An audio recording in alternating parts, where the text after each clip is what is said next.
I'm Commissioner Keith Banks, and I'm the chaplain at Glasgow Airport.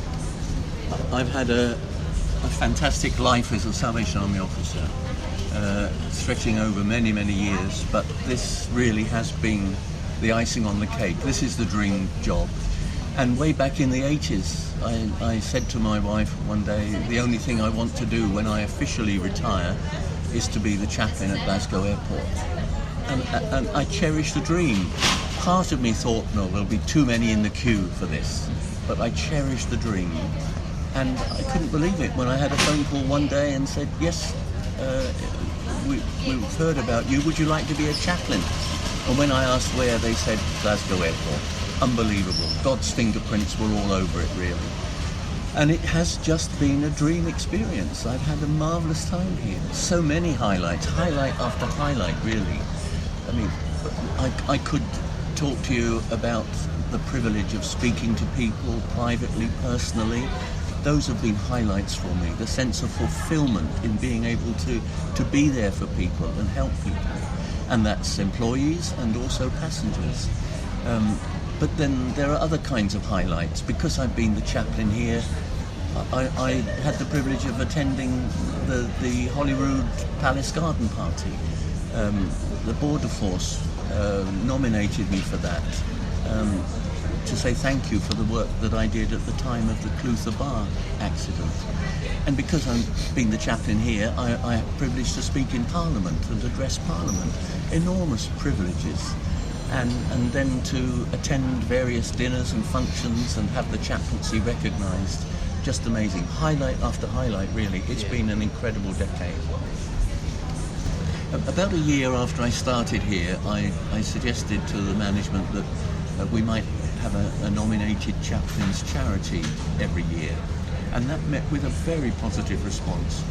And so every year we have nominated a charity to receive support from staff and passengers if they want to help. And this year it's the Scottish national charity called Children First, and it's receiving a tremendous amount of support. We're doing very well with that this year.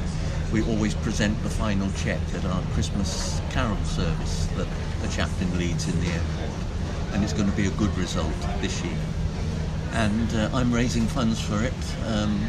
Actually, this very day that I'm talking to you, I'm going to do 4 hours with the cleaning staff.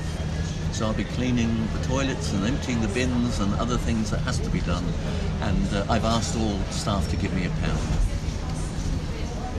The airport management have been so supportive to me. And whatever I suggested or asked for, I got a positive response. I can't recall a negative response. The management have been so supportive and so appreciative. So that has helped me cope with any of the difficulties that came along or any of the low points. My name is Mark Johnston. I'm the Managing Director at Glasgow Airport. I think Keith's perfectly suited for the role that he's in. I can honestly say he's the kindest man I've ever met, and that's why people move towards him. You know, he's like a magnet for people.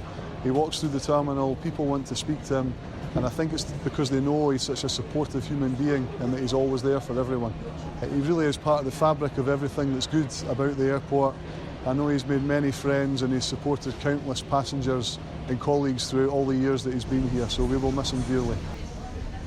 As an airport chaplain, you can't carry banners and shout about your faith from the top of every escalator or stairwell. That's not me anyway. That's not the way I do it.